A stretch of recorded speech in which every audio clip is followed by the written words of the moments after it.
In the winter of 2017, I received a call from Volvo and they invited me to the media drive of XC60 to Chennai. I was super excited. After all, it was my first media drive. I went and told about it to everyone possible. While most of them reciprocated with the same excitement levels, some were unfortunately hearing about Volvo cars for the first time. That's when I realized there is significant difference in the way this brand is perceived compared to the German trio. Does the brand that gifted seatbelts to the world deserve more recognition in the luxury shopping space? We are here in Java Rain Resorts in Chikmagalur to find that mysterious answer for you. One glance at the Scandinavian design and the sheer opulence is jaw-dropping. The signature vertically slated grille with the Volvo branding occupies most of the real estate in the front. If there was a competition to identify a car maker with their DRLs, there is absolutely no way you would lose it as long as it's a Volvo. Interestingly, they develop as indicators. The headlight, packed with light-emitting diodes, do a phenomenal job of lighting up the road ahead. The front parking sensors are effective in sensing the obstacles in close proximity. Although it would be too naive to judge a car's luxury coefficient by the way it looks, I wouldn't mind being judgmental for once. The engine bay is well insulated and the parts are sourced from various European countries. The India Spec T4 variant churns out 190 HP and 300 Nm of torque. The 18-inch alloy wheels, however, look like they are borrowed from the 330i M Sport. In my humble opinion, the resemblance is more than acceptable. If there was one reason why I would pick the S60 over its rivals, apart from the fact that it's going to take me places safer, it would be the unrealistically fantastic rear design, and the rear lights are something that I can drool over all day and night. Dual integrated end pipes enhance the elegance and the powerful impression from the rear.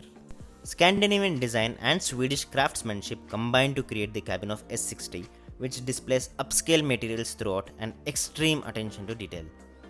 If the second question in the same competition was to identify a car maker with their interiors, I bet you would walk away with the crown, thanks to the signature AC vents, which are a byproduct of 4-zone climate control. The craftsmanship of materials used is top-notch.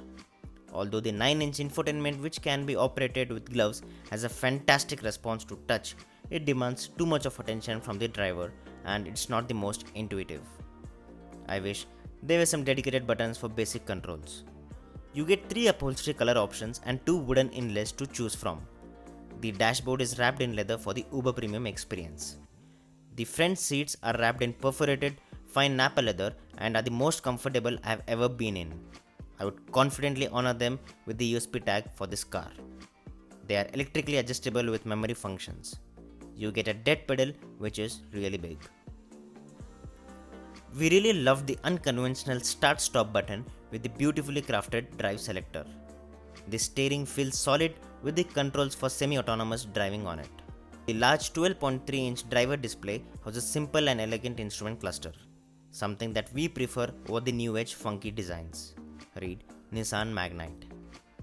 A very important feature to note is the speed limit of the S60 is capped at 180 km/h, which aligns with the vision of the car maker that nobody will be killed or seriously injured in a Volvo car from the year 2020. After a hard day at work, Volvo ensures you don't worry fiddling with the cables to juice up your flagship smartphone, courtesy the wireless charger. The panoramic glass roof floods the cabin with light. It's tinted to reduce glare and has a powered sunshade.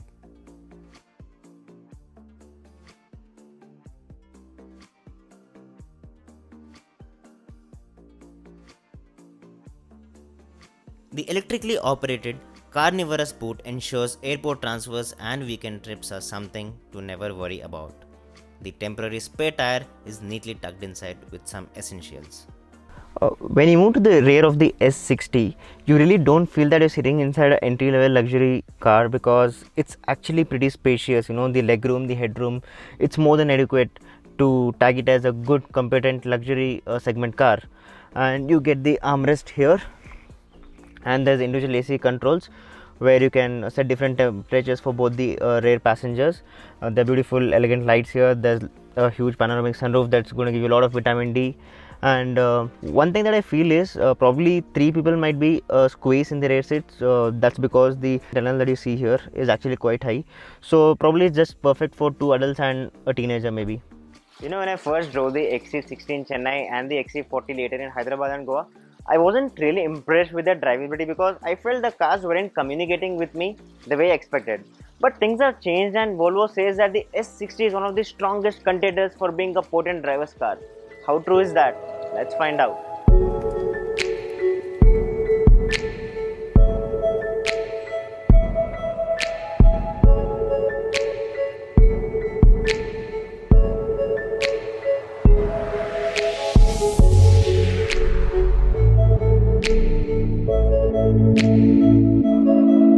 So we are going to drive the S60 now and check out how does it fare.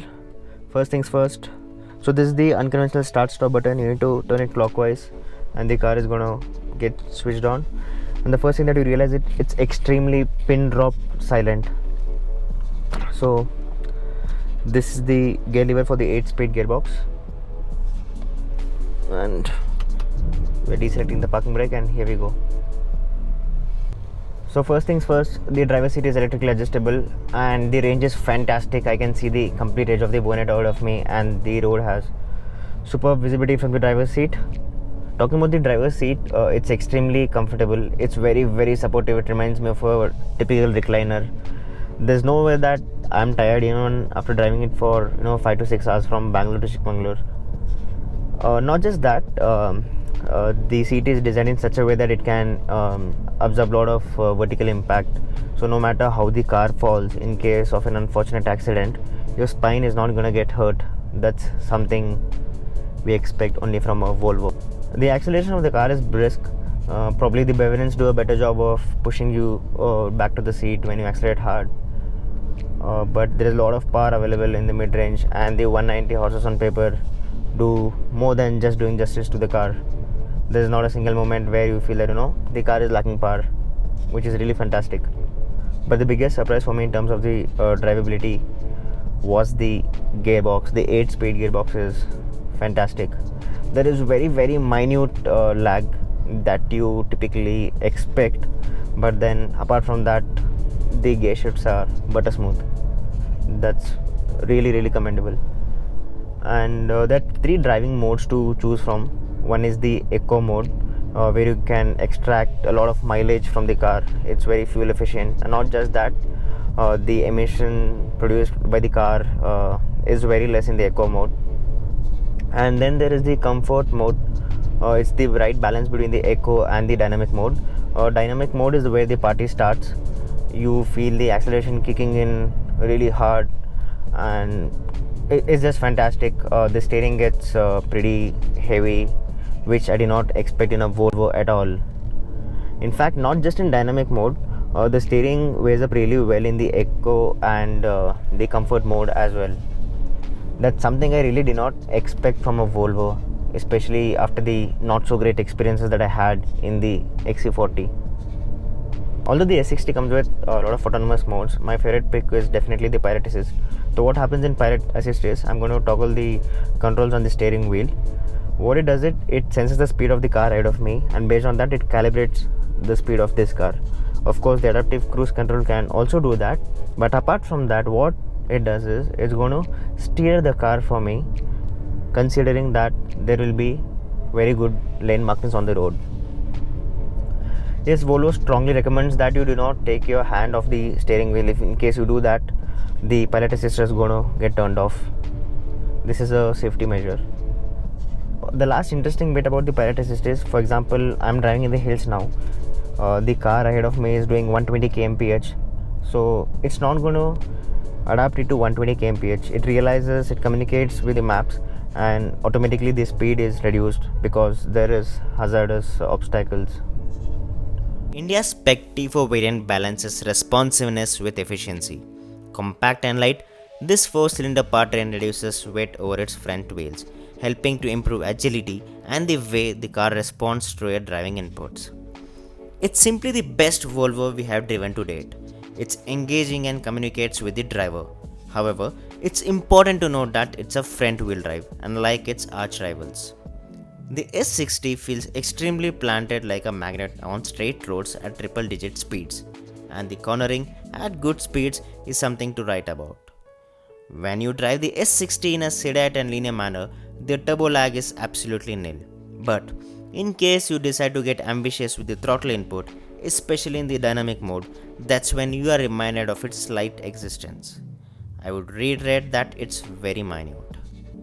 However, on the flip side, what left us slightly unimpressed was the firm ride quality. Although the bumps wouldn't displace you, the ride on potholes of Chikmagalur did not go unnoticed. But the fantastic front and rear seats give a serious attempt in controlling the damage. The S60 comes to a standstill from triple digit speeds without any melodrama, thanks to the fantastic all discs. Honestly, I can't believe I am this impressed with the driving dynamics of a Volvo. The test car returned close to 9 km per liter with mixed driving conditions.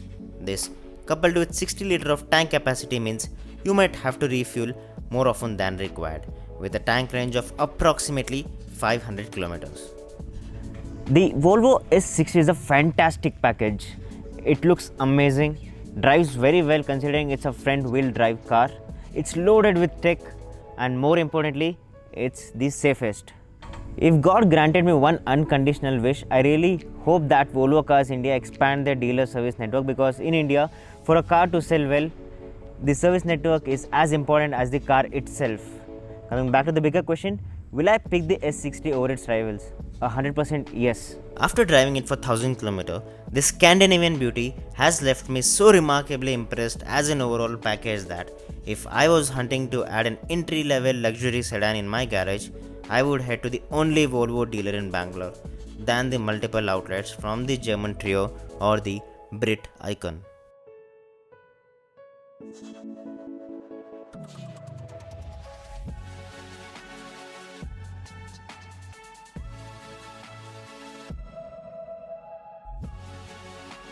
If you guys like the video, do not forget to subscribe to our channel and follow us on Instagram. Take care, drive safe, and more importantly, stay healthy.